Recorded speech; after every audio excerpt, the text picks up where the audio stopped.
Yo, don Nicolás García, he visto pasar demasiadas estaciones sobre el lago como para confiar ciegamente en la memoria. Por eso cuento despacio, al calor del fogón, dejando que cada recuerdo respire humo de ocote y tiente a quien escuche. No pretendo convencer. Solo pongo en fila las escenas, como veladoras en una repisa húmeda, con esa llama humilde que basta para quitarle filo a la noche. Era 1993, otoño ya bien asentado sobre Tzintzuntzán. Las yácatas guardaban su sombra de siglos y el lago de Pátzcuaro amanecía con bruma baja, como si un manto de tela vieja flotara entre las canoas. En el atrio, la gente hablaba de cosechas, de los precios del maíz, del cobre martillado que bajaba de Santa Clara, de los preparativos para las posadas. Entonces comenzó a circular un nombre, primero en murmullos, luego en comentarios más largos: Esteban Robles. Algunos lo describían como un hombre de palabra fácil y ceño fruncido, recién llegado a la ribera. Otros aseguraban que ya lo conocían de antes, que había predicado en un salón rentado, con bancas de madera mal niveladas y una bocina que chillaba los domingos.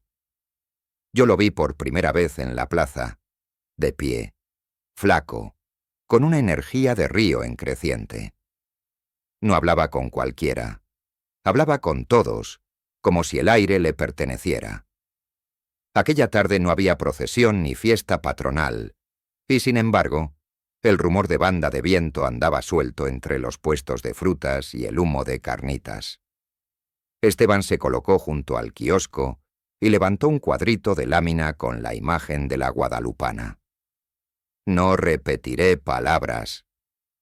No hace falta. Muchos aseguran que su voz subió como un cuchillo contra la devoción del pueblo.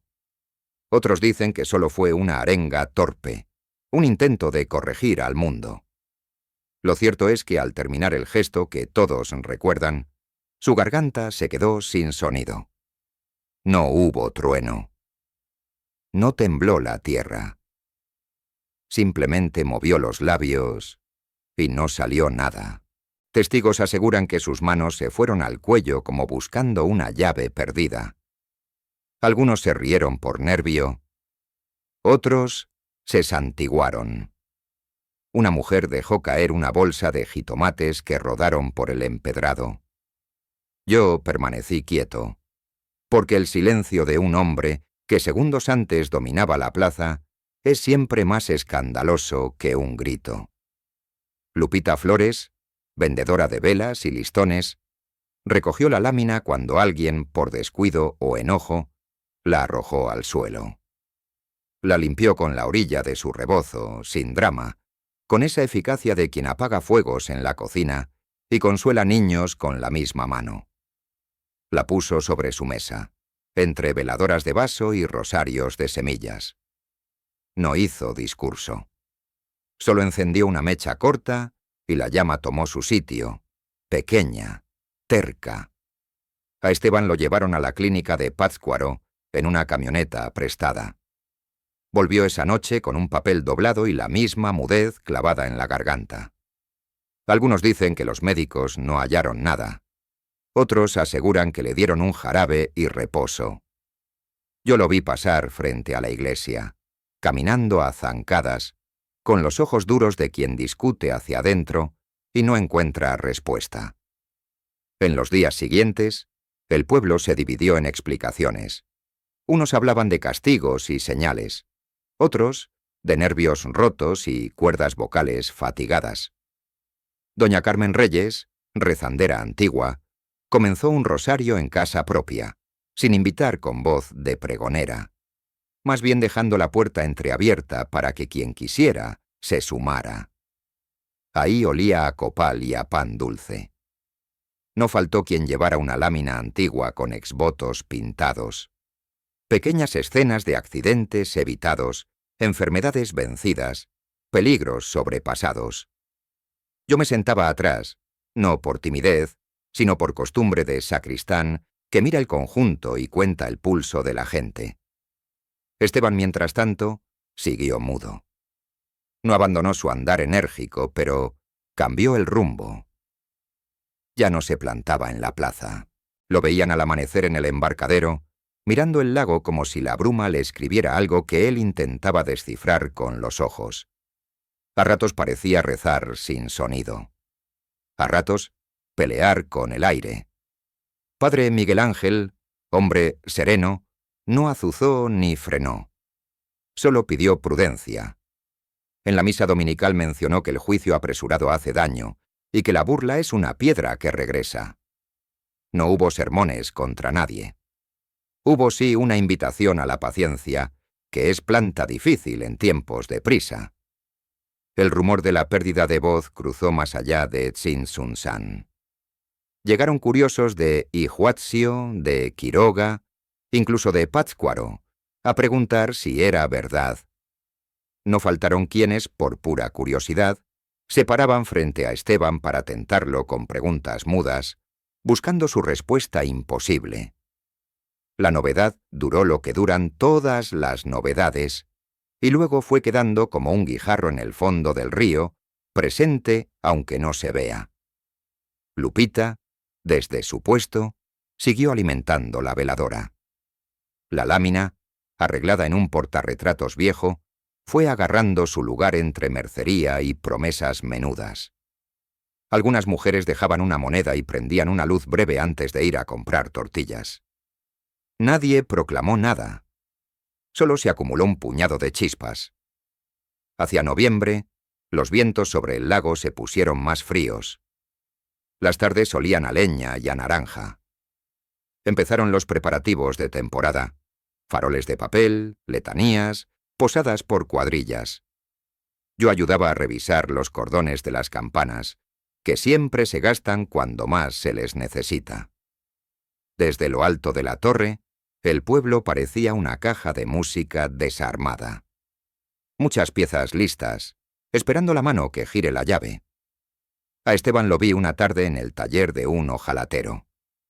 Había ido a pedir una lámina lisa, de esas que después se pintan con el milagro contado. No compró pinceles ni colores, solo la superficie en blanco, brillante, como un espejo de metal. Algunos dicen que la colgó frente a su cama para mirarse y recordar que algo estaba pendiente. Otros aseguran que la llevaba bajo el brazo como quien lleva una deuda. En su cuarto de renta, según contaron los dueños, encendía velas al caer la noche y se sentaba a escribir en cuadernos escolares. No eran cartas, no eran sermones, eran listas, fragmentos, pequeñas notas que ordenaban su día. Visitas a la clínica, infusiones de hierbas, ejercicios de respiración que un enfermero le enseñó. Testigos aseguran que, de cuando en cuando, se le escapaba un ronquido de garganta, una sílaba rota que moría antes de nacer. Yo no estuve dentro. Solo repito las piezas que otros dejaron en mi mano. La gente seguía ensayando hipótesis. Se habló de promesas y penitencias. Alguien sugirió que subiera de rodillas a Chalma, porque allá, en lo hondo del bosque, hay cruces que conocen secretos. Otros insistieron en la villa, en la Basílica de Guadalupe, donde los peregrinos llegan con los pies sangrados y el alma abierta. No faltó quien nombrara San Juan de los Lagos, con su historia de caídas salvadas y vidas devueltas. Esteban escuchaba en silencio. El silencio a veces es piedra. A veces es terreno que, trabajado, puede dar milpa. Una mañana, cuando el sol apenas comenzaba a lavar de oro las azoteas, lo vi salir rumbo al cerro bajo. Caminó entre huertos de aguacate y tejabanes, hasta una cruz de madera que domina el pueblo. Allí se quedó, quieto, con el lago desplegado al fondo como una lámina de estaño. No movió los labios. No necesitó hacerlo. Hay oraciones que no pasan por la boca. El tiempo, mientras tanto, avanzaba hacia el 12 de diciembre. Las señoras practicaban cantos, los niños jugaban con estrellitas de papel. La banda de viento ensayaba a ratos un son y a ratos el himno. En el corredor del templo, yo colocaba con paciencia los exvotos que habían sido limpiados. Pequeñas pinturas donde una mujer salva a su hijo de una fiebre. Un hombre cae de un caballo y se levanta. Un pescador regresa cuando ya lo daban por perdido. Nadie firma estos cuadros con apellidos largos. Solo dejan una fecha, un barrio, una gratitud. Esteban empezó a levantarse aún más temprano. Lo veían en la carretera, estirando las piernas como quien se prepara para un recorrido largo. Compró una mochila en Quiroga, sencilla, sin adornos, y un par de guaraches de suela gruesa, de esos que duran si uno los trata bien. Algunos dicen que comenzó a marcar en un mapa las rutas hacia la capital. Otros aseguran que preguntó discretamente por las veredas de peregrinos. Lupita, sin hacer aspavientos, puso junto a la lámina un vaso con rosas mínimas, casi silvestres. Doña Carmen organizó una visita discreta a la casa donde Esteban rentaba. No fue a regañarlo. Fue a ofrecerle un rezo. Él la recibió con un gesto de cabeza y la miró largo. No hubo palabras. No hacían falta. Cuando se fue, dejó una veladora encendida sobre la mesa. En el pueblo, la mudez de Esteban dejó de ser novedad para convertirse en paisaje. Como el ruido de las campanas que, por presentes, ya no se oyen, así su silencio encontró un hueco en la rutina. Pero había algo distinto. Una especie de recogimiento en su manera de caminar, un cuidado nuevo al pasar frente a los altares domésticos, a esas repisas donde las familias colocan flores, santos, retratos de difuntos. No sé si fue culpa, vergüenza o simple cansancio. Solo digo lo que vi. Un hombre que, sin voz, comenzó a moverse con la precaución de quien pisa el piso de alguien más. Tal vez por eso, la idea del camino se le pegó a la piel. Los viejos decían que el andar desarma piedras interiores. Los jóvenes, más prácticos, le ofrecieron un aventón hasta Morelia. Esteban lo rechazó con la mano con una cortesía que no le conocíamos. Algunos dicen que quería sentir el peso de cada paso. Otros, que no confiaba en nada que se moviera más rápido que su arrepentimiento. No me atrevo a afirmar. Antes de irse, si es que ya había decidido irse, se acercó a la iglesia una tarde en que yo estaba cerrando. No pidió entrada. No la necesitaba. La puerta estaba entreabierta y la luz por dentro tenía ese color de té oscuro que agarra el templo cuando cae el sol. Permaneció un rato en el umbral, con el sombrero en la mano y la mochila a los pies. No rezó en voz alta, ni siquiera en voz baja. El silencio que lo rodeaba no era ya de rebeldía.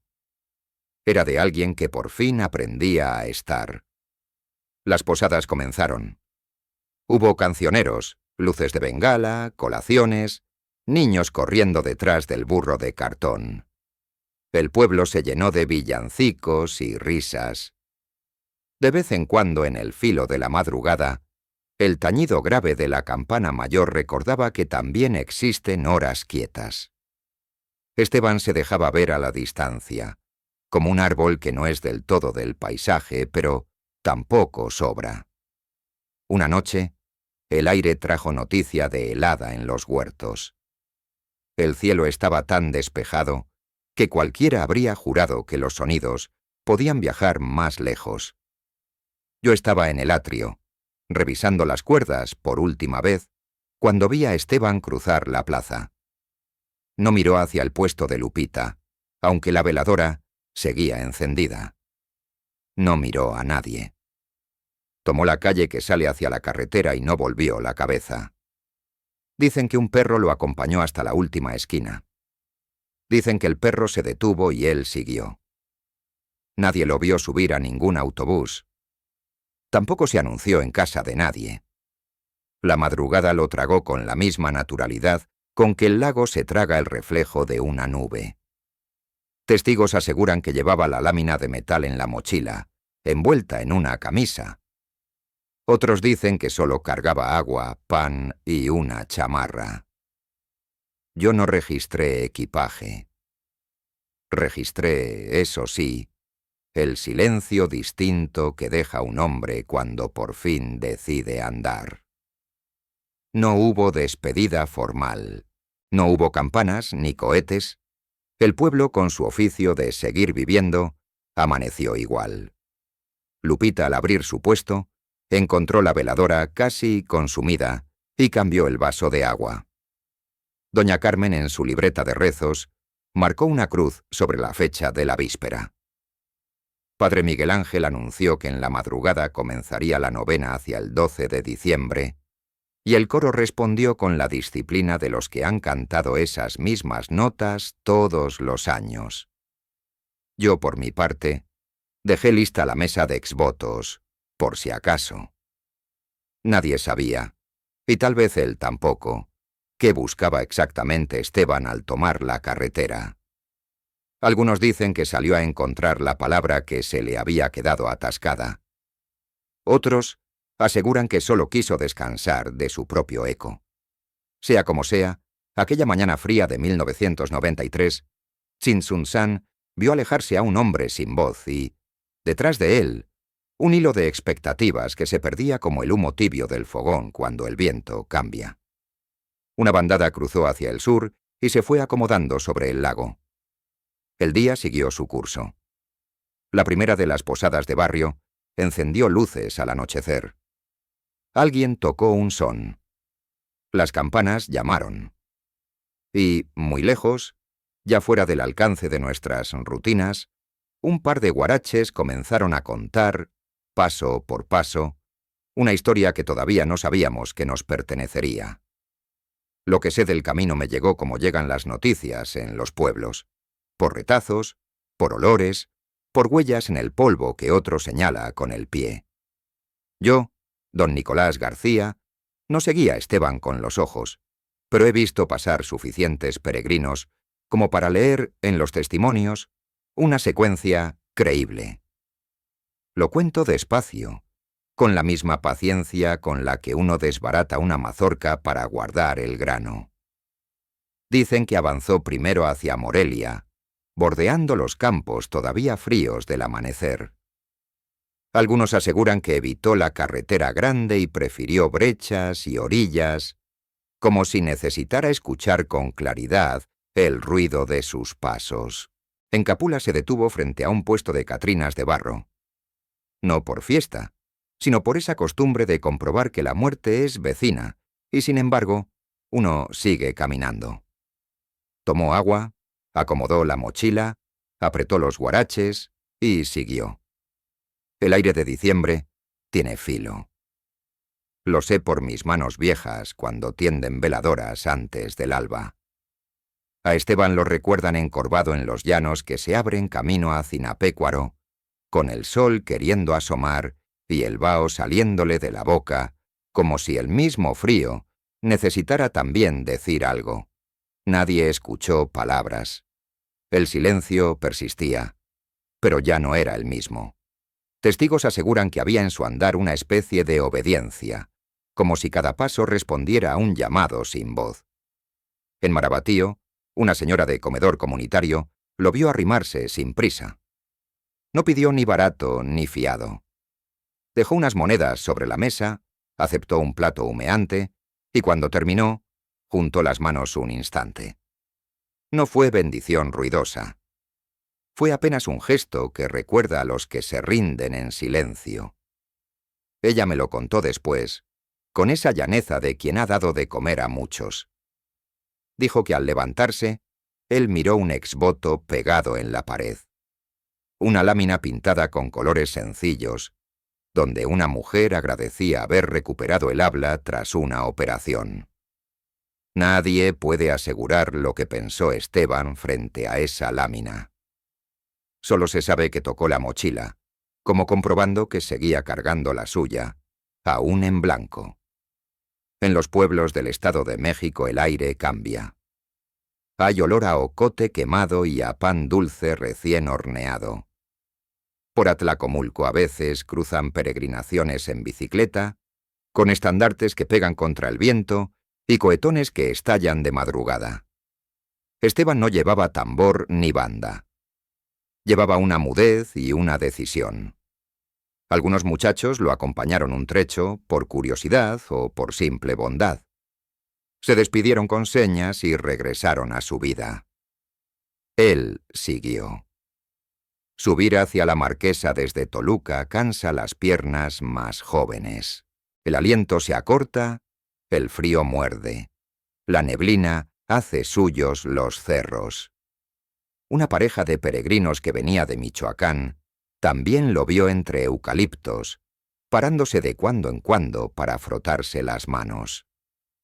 Me contaron que una noche lo encontraron recargado en una cruz de madera, donde otros habían dejado listones y fotografías plastificadas.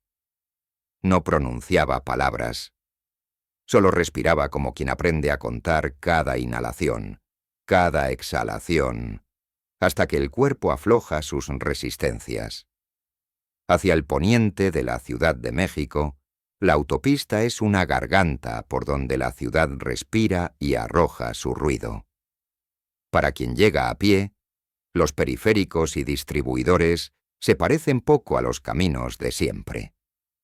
A Esteban lo vieron optar por calles más chicas, saltando charcos con cautela, esquivando mercados donde la fruta se desborda, sintiendo la ciudad como una enorme vasija que no pertenece a nadie y a todos. Quien no conoce el Tepeyac desde dentro, cree que todo es tubo y concreto. Quien se mete por las avenidas humildes y sube por la calzada, sabe que hay promesas colgando de cada poste. El Tepeyac no ocurre de una vez. Ocurre por capas. Primero los puestos con rosarios, listones, fotografías, mantas verdes con constelaciones de estrellas. Luego el murmullo de miles, ese oleaje que no se ve, pero empuja.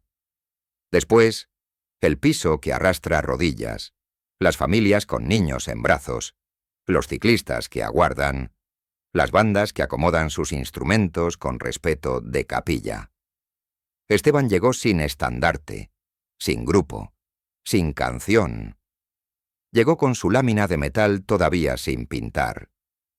La sostuvo un momento, como quien acomoda un espejo para mirarse de perfil. Luego la guardó y buscó un rincón. No sé si fue un día antes o 3. Los relatos no concuerdan en eso y sería necio forzarlos. Algunos dicen que llegó en madrugada, justo cuando comenzaron las mañanitas. Otros aseguran que fue a media tarde cuando el sol pega de lado y la piedra de las paredes guarda un calor que consuela. En cualquier caso, entró con la mochila al hombro y se dejó tragar por la actitud común que ahí impera, la del que trae algo que no sabe nombrar y lo ofrece sin palabras.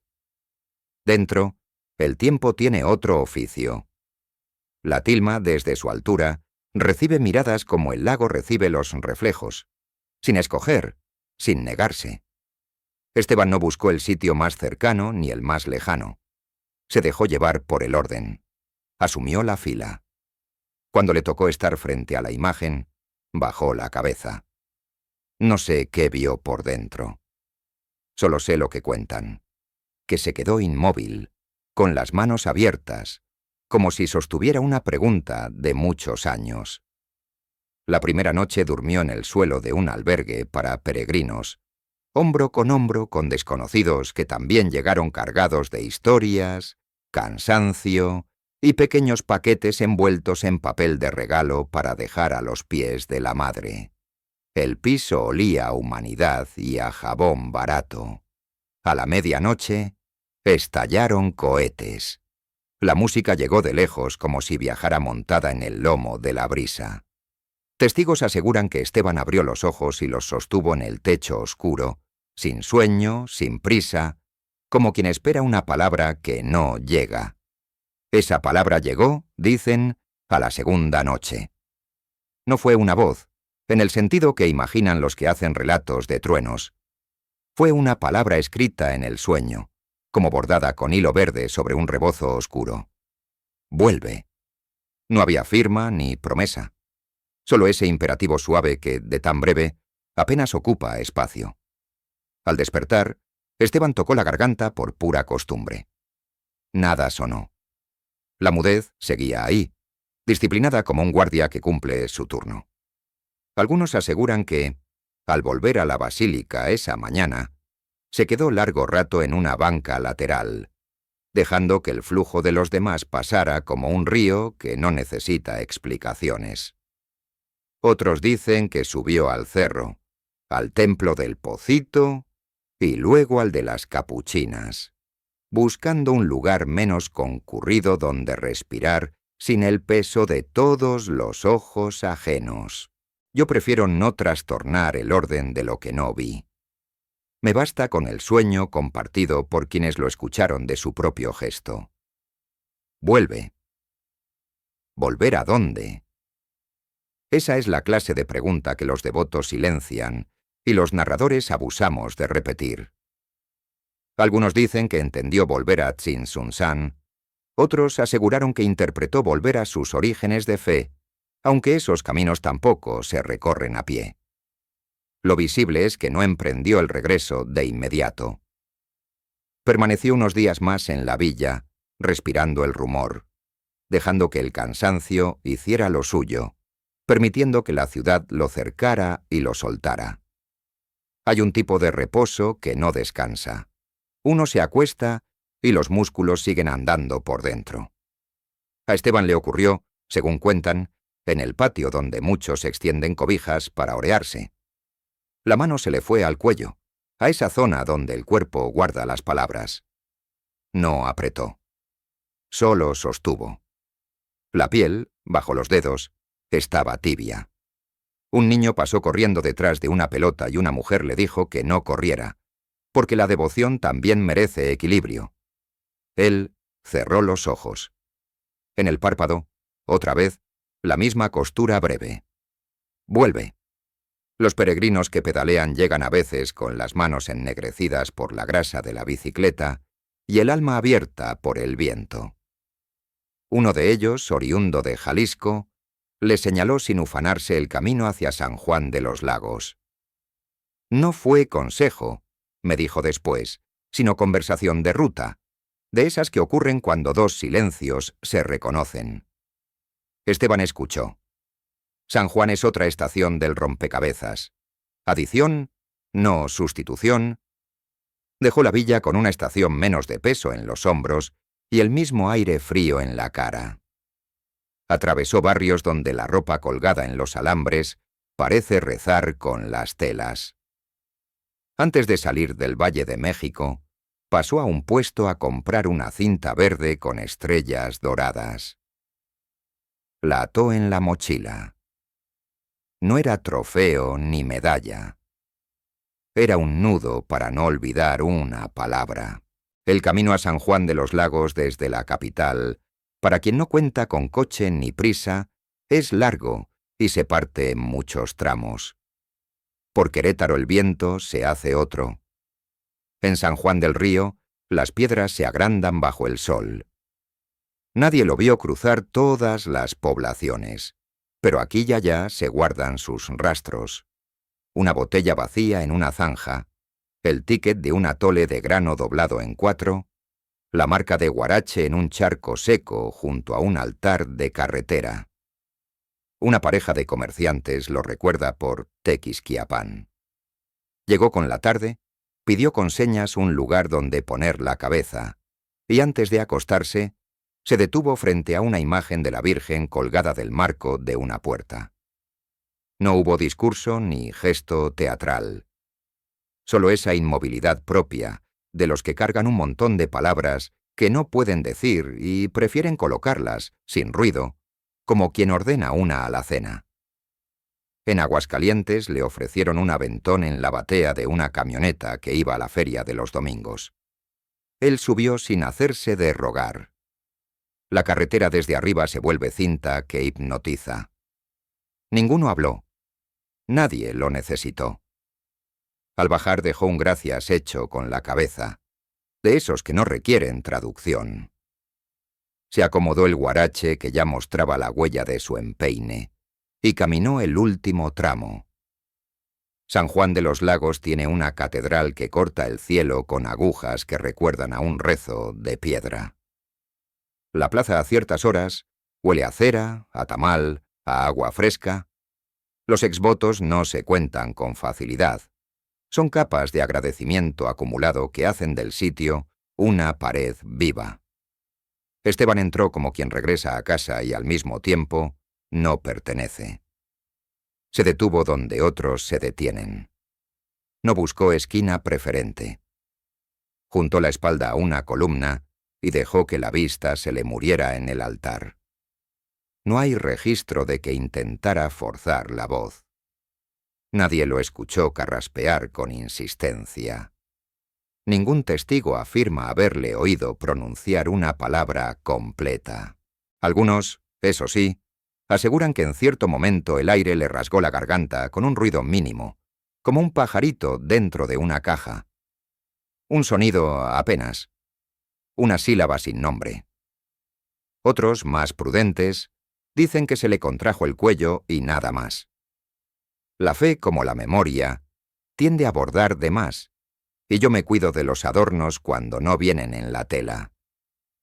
Permaneció en San Juan los días suficientes para que el cansancio se asentara y el impulso de andar se convirtiera en deseo de volver. En la tienda de velas compró una pequeña, de esas que duran lo justo para una intención breve. La encendió y la dejó en un rincón. No dejó nombre. No dejó nota. La cera derramada hizo un charquito que parecía una lágrima detenida. Al salir, el sol lo recibió con una tibieza que raras veces concede en pleno invierno. El regreso, siempre lo he dicho, empieza antes de doblar la espalda. Empieza cuando uno reconoce en el pecho una dirección. Esteban tomó la cinta verde de la mochila y la apretó entre los dedos. «Vuelve», decía el sueño. «Vuelve», repetían las manos. «Vuelve», sugería la claraboya del templo cuando el viento pasaba y movía el polvo como si fueran letras sueltas. No regresó por la misma ruta. El caminante sabe que ningún camino es el mismo dos veces. Pasó de nuevo por Aguascalientes, por León con su olor a cuero, por Silao donde el Cristo del Cubilete mira alto, y por Irapuato con su dulce de fresa, aunque para un peregrino el comercio es paisaje y no destino. Durmió a veces en atrios, otras en patios prestados, otras bajo aleros. El frío se colaba igual. La espalda dolía igual. La mudez lo acompañaba con la fidelidad de las sombras. Para cuando alcanzó de nuevo tierras michoacanas, el calendario había girado lo suficiente como para que la Navidad quedara atrás y los Reyes Magos ya hubieran dejado juguetes de plástico en las salas humildes. En Quiroga, un artesano le permitió lavar sus manos ennegrecidas en un cubo de agua que sabía a pozo y metal. Esteban miró por un instante cómo el agua en el fondo temblaba con su vibración mínima. En la superficie, el mundo aparecía invertido. En el fondo, una calma vieja aguantaba. No hay estampas heroicas en el retorno. Hay pasos, hay sudores, hay cansancio que no necesita espectadores. Quienes lo vieron doblar hacia el lago desde la altura del Cerro Bajo aseguran que la espalda le hacía sombra a sus propios pies. No pasó por la plaza buscando miradas. No buscó la iglesia de inmediato.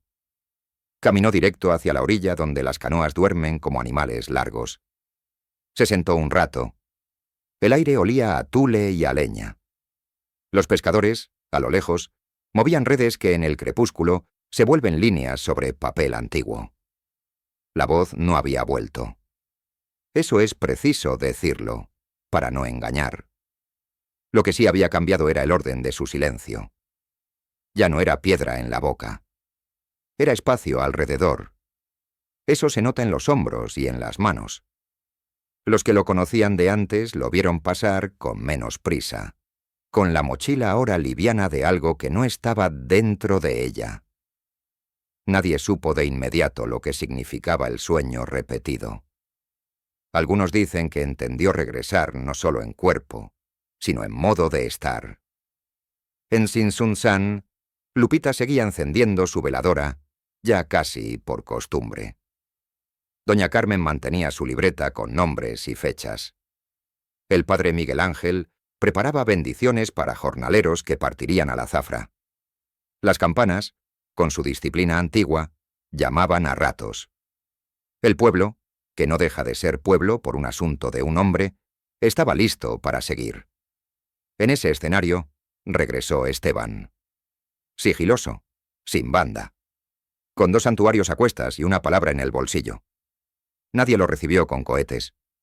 Eso también es verdad. Él tampoco avisó. Entró por la calle de tierra donde las paredes guardan humedad de siglos y frente a un altar doméstico, se detuvo. No tocó. No pidió. Observó las flores marchitas, el vaso de agua con burbujas, la estampita descolorida. Su sombra, alargada por el sol que ya bajaba, cruzó la puerta. El perro que lo acompañó un trecho olfateó un borde y se fue. El aire cambió 1 milímetro, el suficiente para anunciar que algo, aunque mínimo, ya no era igual. Yo me enteré de su regreso por esos canales invisibles que siempre están. El saludo con la cabeza de un vecino, la frase que se escapa mientras compran bolillos, el comentario en el atrio cuando uno barre hojas. Dicen que traía en la mochila la lámina de metal, todavía sin pintura, pero con el brillo opaco de lo que ya fue tocado por muchas manos. Dicen que traía, además, una vela a medio usar, pegada a un cartoncito con restos de cera. Yo no lo revisé.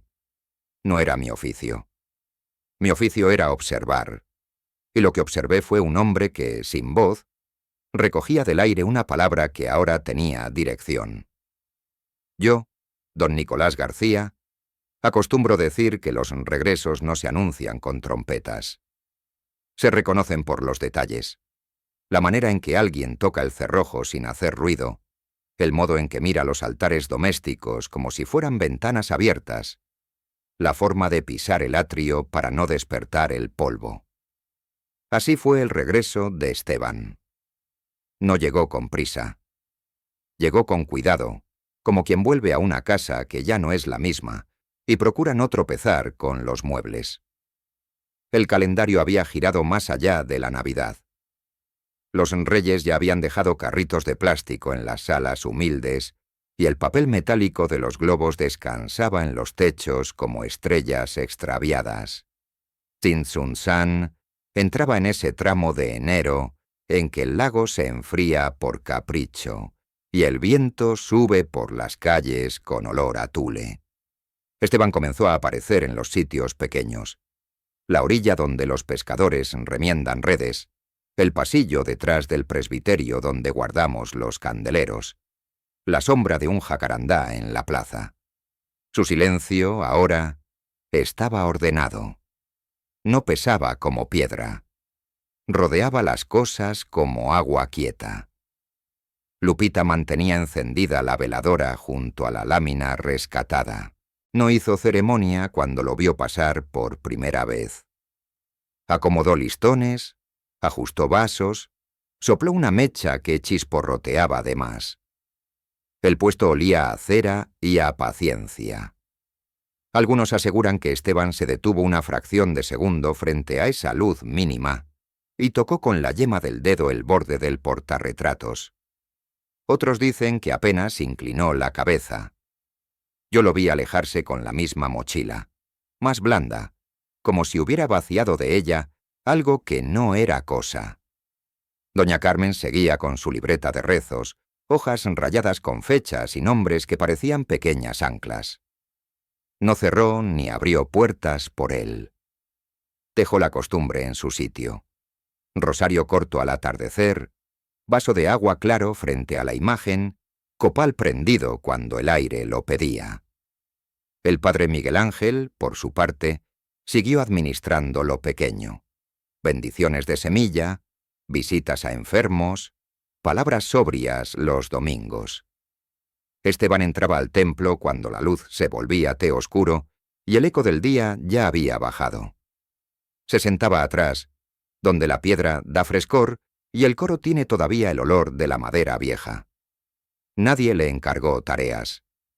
Él solo, sin sonido, comenzó a ofrecer manos. Movía bancas antes de misa, levantaba hojas secas del atrio, recogía velas consumidas con una delicadeza que se aprende de los que han barrido cocinas toda la vida. Yo lo vi arreglar una cuerda suelta de la campana menor y anudarla con un lazo simple, firme.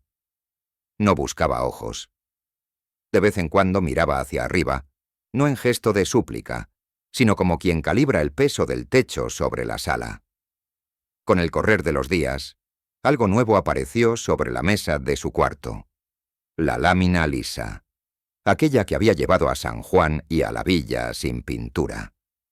Testigos aseguran que, una tarde, la apoyó contra la pared y trazó, con lápiz escolar, una línea que parecía camino. Luego, otra línea más delgada subiendo a un cerro que se abría como abanico.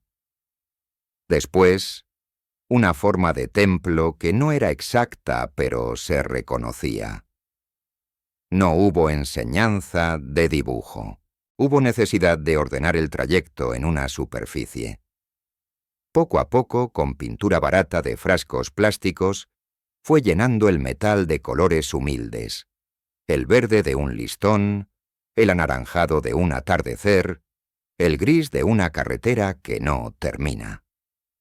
En la esquina inferior, donde los exvotos suelen guardar palabras, quedó una franja de letras torpes.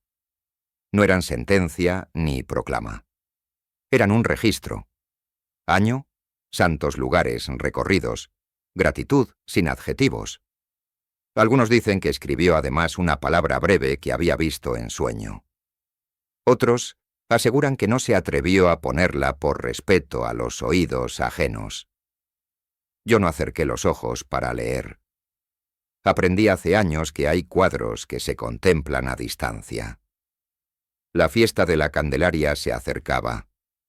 Las familias comenzaron a sacar de las cajas al Niño Dios para vestirlo de nuevo y llevarlo a bendecir. La mesa de mi cocina se llenó de pliegues de tela, listones, agujas y el aroma del nixtamal que bullía para los tamales de promesa. El pueblo retomó ese ritmo de febrero que sujeta el frío con el amarre de la costumbre. En la sacristía fui apilando candeleros, revisando que las velas no se quedaran cortas. En las tardes, la luz caía como harina sobre la piedra del atrio. Entonces vi a Esteban más entero, menos a la deriva. Algunos vecinos lo miraban con recelo, quizá recordando palabras pasadas.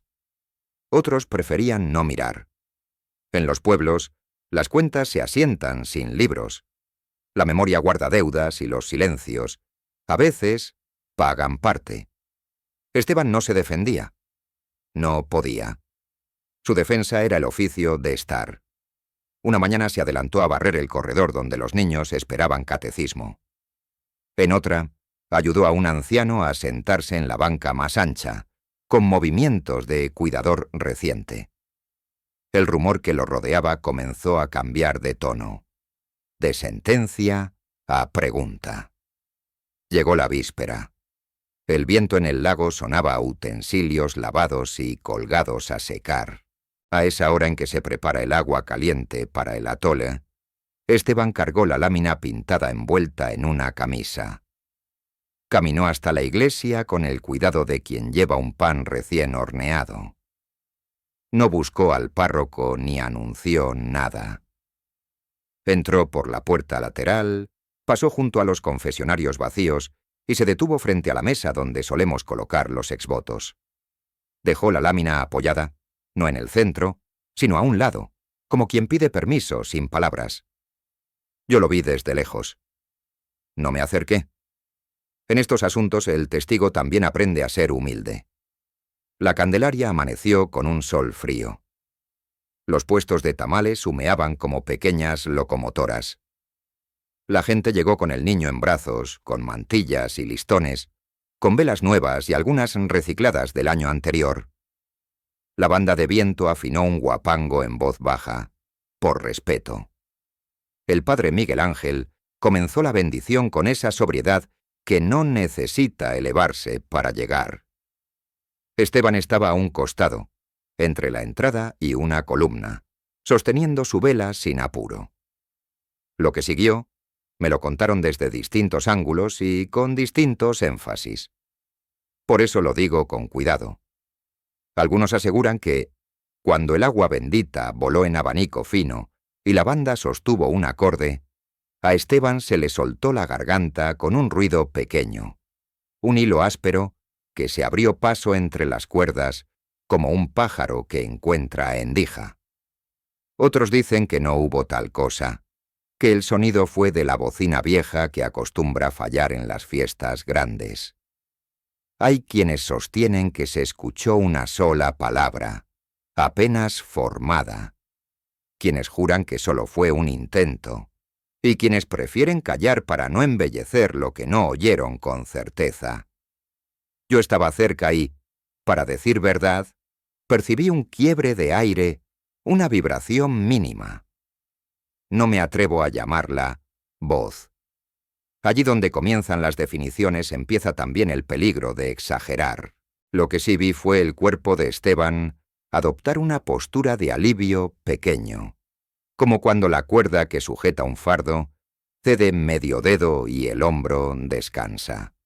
Siguió en silencio, con la vela encendida, con los ojos puestos en el niño que pasaba de brazo en brazo para tocarlo apenas con la llama sin quemar. Después de la misa, los patios se llenaron de tamales y de conversaciones cortas. La vida regresó a su cauce de cuchara y jarrito. Esteban buscó un rincón con sombra y se sentó a mirar el ir y venir. Alguien, sin aspavientos, dejó un plato cerca de su mano. Él juntó las palmas un instante, gesto que ya le era natural, y comió despacio. En ese ritmo modesto, algunos comenzaron a acercarse sin exigencia. Una mujer con cansancio en los ojos lo invitó a estar un rato junto a la cama de su hijo enfermo. Un hombre del embarcadero le pidió sostener el extremo de una red mientras él la zurcía. No hubo palabras. Hubo compañía. En los días siguientes, la lámina de Esteban encontró su sitio entre otras muchas que cuentan otros caminos. Era fácil distinguirla por el trazo sencillo y por un listón verde pintado con estrellas desparejas. La gente se detenía, la miraba, seguía. A veces, alguien comentaba en voz baja que aquel cuadro hablaba de un trayecto más que de una curación. Alguno, con el rigor de los que nunca sueltan el juicio, mascullaba que era temerario ponerla si la voz no había regresado. Doña Carmen, ordenando flores con su ciencia de años, dejó espacio sin discutir. La pared, como el lago, sabe sostener mensajes distintos sin derramarlos. El padre Miguel Ángel no improvisó homenajes ni entregó cargos. Pero un mediodía, cuando el reloj marcó el ángelus y yo preparaba la cuerda de la campana, me encontré a Esteban de pie junto al cordel, mirándolo con reconocimiento antiguo. Le hice un gesto de esos que dicen lo suficiente. Bajó la vista, tomó la cuerda, tiró con suavidad. El bronce respondió grave, limpio. 3 golpes, un silencio, otros 3, y la vibración llenó la nave como un agua lenta. Algunos aseguran que al terminar, arriesgó sus primeras notas en un canto bajo sin palabras, apenas un murmullo afinado. Otros dicen que fue el viento quien hizo música en las rendijas. No discuto. Recojo. La vida siguió con su calendario. Vinieron lluvias escasas, un mercado donde llegaron cobres rojos brillando como atardeceres, un funeral sin trompeta donde las mujeres sostuvieron el rezo con firmeza. Esteban se volvió un dato constante. Barría, movía bancos, acompañaba a enfermos, cuidaba el alivio pequeño de los demás. A veces llevaba en la mochila una libreta donde apuntaba horarios de medicación de un vecino, listas de compras de una viuda cansada, pequeñas tareas que amarran el día. La mudez ya no era letrero, era una forma de estar. ¿Volvió la voz? La respuesta que guardo tiene la forma de las respuestas que uno aprende en los pueblos. Más de una, ninguna definitiva.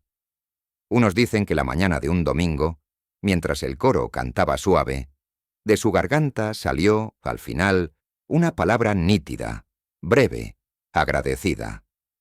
Otros aseguran que lo que se oyó fue la voz de un muchacho escondido entre los tenores. Hay quien cuenta que, cierta tarde, al pasar por el puesto de Lupita, él dejó caer un sonido muy bajo para dar gracias y que la vendedora, por respeto, fingió no haberlo oído. También están los que, sin mala entraña, sostienen que sus cuerdas vocales se endurecieron y que la medicina, lenta como son las cosas verdaderas, hizo su parte con el tiempo. No soy juez ni cronista de milagros. Soy sacristán. Sé encender lámparas, sosegar ecos, fregar pisos, acomodar cuadros en paredes húmedas. Sé cuándo la llama necesita ser recortada para arder mejor y cuándo hay que dejarla en paz. Por eso, de la historia de Esteban, prefiero guardar lo que se puede afirmar sin empujar al borde. Salió de Tzintzuntzán con soberbia y ruido. Se quedó sin voz delante de todos. Caminó hacia la villa y hacia San Juan con el frío a cuestas. Soñó una palabra que lo trajo de vuelta. Volvió distinto. Pintó una lámina. Aprendió a estar. Lo demás se lo dejo a quienes bordarán mejor o a quienes con pudor dirán que no vieron nada. A veces, cuando suenan las 6 de la tarde y el sol da de lleno en las yácatas, uno puede encontrar a Esteban sentado en la orilla, mirando cómo el viento riza el lago como si escribiera algo ilegible. No canta. No predica. Respira. En su pecho, tal vez, la palabra del sueño se volvió oficio. Volver, no como viaje, sino como tarea diaria. Volver a la humildad, a la mano extendida, al silencio que ya no pesa. De vez en cuando, al pasar por la mesa de exvotos, se detiene frente a su lámina. La mira un momento. La pared la sostiene, junto a otras muchas que narran otras formas de regresar. Si alguno me pregunta si aquí ocurrió un milagro, respondo con la fórmula que mi pueblo me enseñó. Algunos dicen que sí. Testigos aseguran cosas diversas. Yo, por mi parte, solo vi a un hombre convertirse en sitio donde los demás podían descansar un rato. Esa clase de prodigio no pide boletín. Se anuncia en el modo de andar, en la mano que no tiembla cuando sostiene una vela, en la campana que vibra más redonda cuando alguien tira de la cuerda con culpa ya aligerada. Lo demás, si fue o no fue, queda en las capas finas del aire, donde el lago guarda sus secretos sin prisa.